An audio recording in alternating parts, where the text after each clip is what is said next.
4.5 years ago, I got a job running a makerspace. I've always been good at finding creative solutions to unusual problems, and I tend to thrive when presented with unknown quantities. It's the sort of setting that gives me carte blanche to go and find out everything I can about the mechanisms, tools, and processes involved, and add to a mental database that's growing every day. It was during my first year there that I realized I really have a knack for this, and I came up with an amazing idea. I was going to make YouTube videos about making stuff. I know, such origin, many breathtake, such innovate.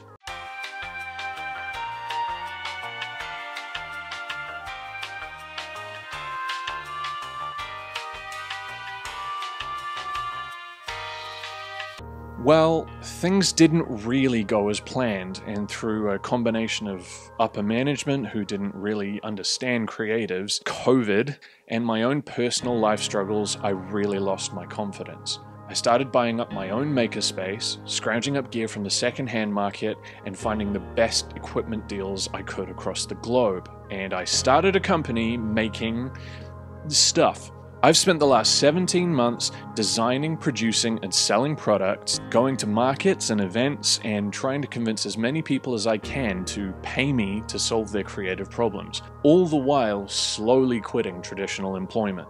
This year, I took a 2-week break over the Christmas period for the first time in my 18-year working life, and I planned a whole bunch of projects for January, starting with the one in this video.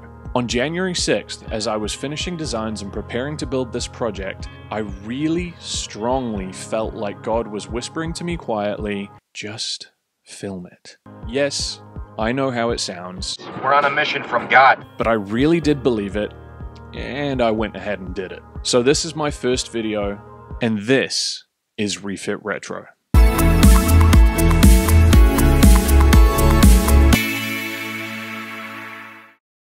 So, a little background, my wife and I are both musicians. This is the first house we've ever lived in where we've had a dedicated studio space, but it's a bit of a mess. I've collected heaps of studio gear over the years, but given my ad hoc nature, I've always kind of made do with whatever desk I could get on the cheap. Yeah, it ends up being a little bit janky. So with this project, I set out to build myself the perfect studio desk. Needless to say, things didn't go exactly as planned, but I got a result. For this project, I was actually super inspired by one of my maker heroes, Bob Claggett from I Like to Make Stuff. I'll link his video in the description below, but he recently built himself a new studio desk, and I really liked the concept. The basic idea is actually 2 cabinets with storage and then the desktop above. But the real party piece of his desk was a slide-out tray for an 88-key stage piano. Now, when my wife and I got married, we asked people not to give us gifts. We actually asked for money if they really wanted to give us something instead. And with that money, we went and bought ourselves a Roland RD88, 88-key stage piano. So this seemed like a natural fit, and with that, I headed to Fusion 360 to begin designing. Now, like I said, this design is heavily inspired by Bob's, but with a few differences. One example is his desk only has 1 cabinet, mine is going to have 2. Another is he's repurposing his desktop. I'm also going to repurpose a desktop I already have, but mine is a straight rectangle instead of having the curved cutout.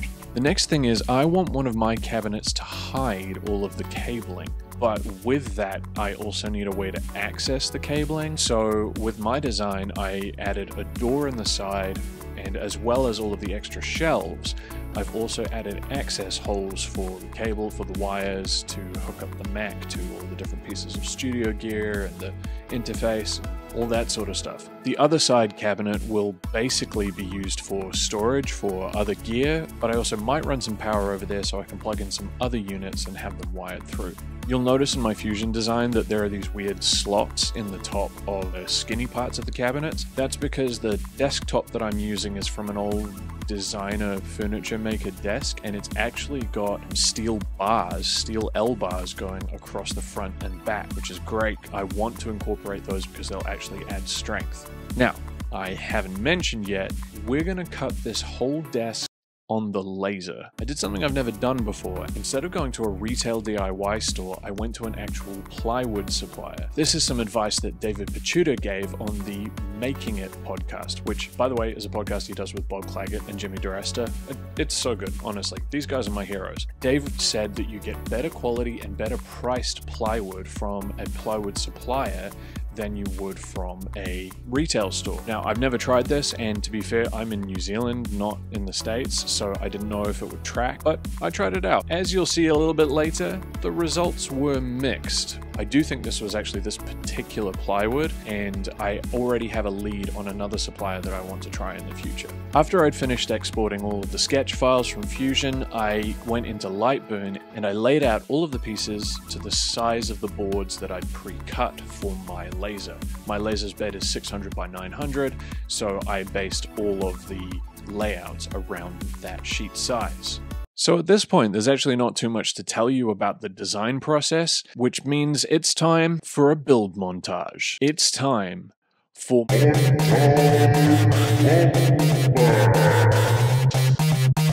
it's time to start cutting.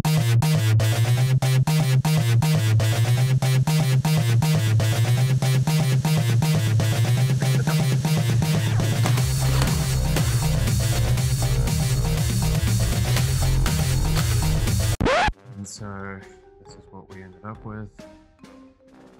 It's pretty messy. There's heaps of chip out. It's just nothing at all like how I expected.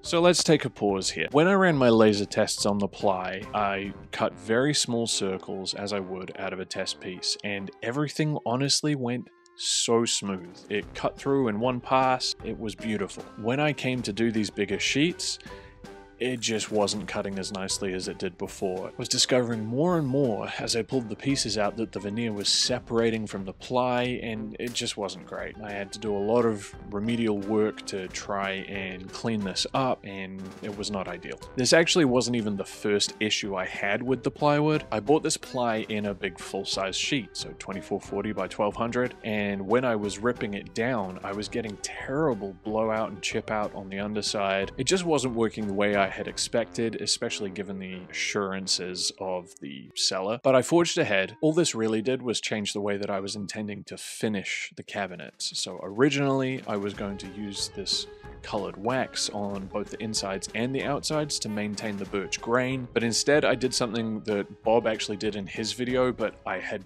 already kind of planned as a backup because it's something I use on my product, and stained all of the inside surfaces with India ink.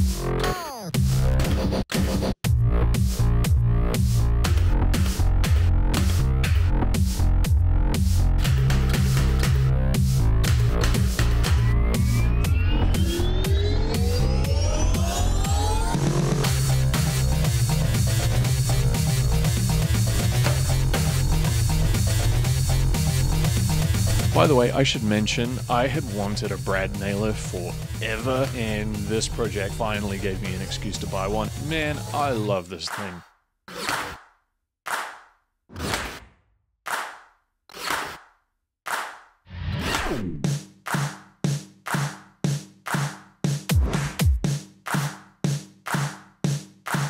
With the cabinets finished, it was time to start the finishing process. I recently completed a part-time job at a picture framers. A product that I'd never used before, which I learned to use there, was a colored wax. It both stains the wood and protects it and adds a nice low sheen finish to the wood. This is what I was going to use for the outsides, and to cover up a lot of the damage and peeling from the laser, I covered all of the inside surfaces with India ink.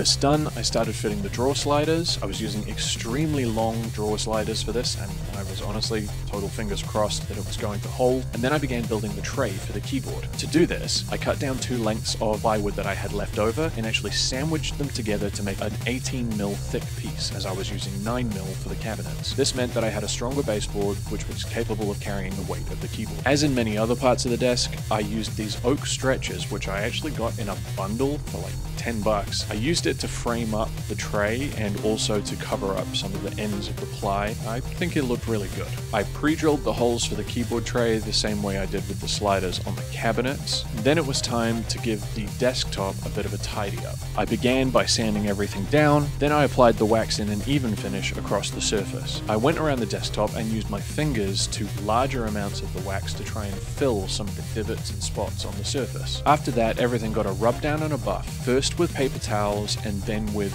Quad Zero steel wool. If you've never used Quad Zero steel wool in your woodworking projects, or any projects for that matter, I highly recommend getting a bag. It is so versatile for so many things, from scrubbing, buffing, polishing, to applying finish. Honestly, it's one of my favorite tools in the workshop. Then it was time to head over and begin the assembly process. I pulled the 2 cabinets in, and you can see I'd already put a couple of pieces of gear in to see what it would look like. I brought the keyboard tray in and started to fit the drawer slides. This actually took a few goes to get everything lined up quite right, but I got there in the end. I brought in the tabletop and started to attach everything together. I took the rest of the night off and came back the next day. As I started to load the studio equipment in, however, I realized I had a problem. Yep. Is this the part where I regret quitting my job? After about half an hour of agonizing over my mistake and trying to work out if there was anything else I could do, I did the only thing I could do. I started cutting.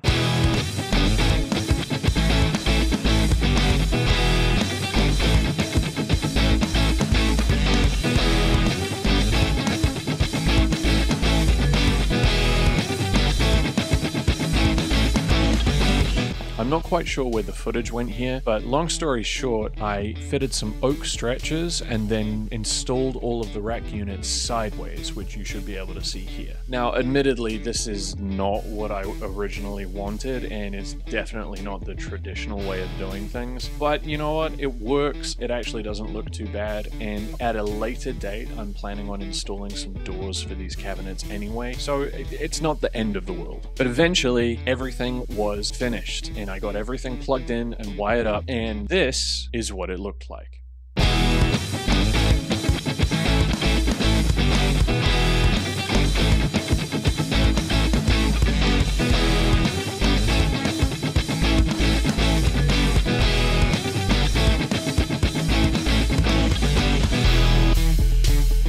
So there we go. If you've watched this far, then I just want to thank you. Obviously, I'm still learning to get to grips with making videos, so if you've noticed some jankiness or missing footage, I just want to give extra thanks for your patience. You may be wondering why I chose to show all the dirty details of where this project went wrong, or perhaps why I didn't just go and buy more material and make some of it again. If this was a job for a client, then that's probably what I would have done. Because this was just for us, I wanted to show how it's possible to adapt and build around limitations, especially when you have a budget in mind, because those unexpected challenges and constraints are what my brain loves, and I often won't back down until I found a solution, even if it means ripping into a finished cabinet. I had intended to finish this video last week, but as you may be able to tell, some autumnal sickness came calling and I lost my voice. It's kind of fitting though, because as of this week, I am now fully self-employed. With that in mind, if you enjoyed this video, or even if you didn't, there are a number of ways you can support me. First, Don't forget to smash that like button. Sorry, I had to. And please go ahead and subscribe. I already have a number of other videos in the works, so new content will be dropping soon. You might also consider heading over to refitretro.com and purchasing one of my products. Most of this stuff I've been selling at markets and events for the last couple of years, and I'm always trying to come up with new stuff to add. Thirdly, if you'd like to see some kind of Patreon or membership where you can support financially, leave a comment below with your idea for what that might look like. Lastly, if you enjoyed the music in this video, well, I wrote most of it. You can head over to your favorite music platform and check out Lassair. That's L-A-S-A-I-R. There's an album and even a couple of covers. That's all, we're done. Once again, thank you so much for watching Refit Retro.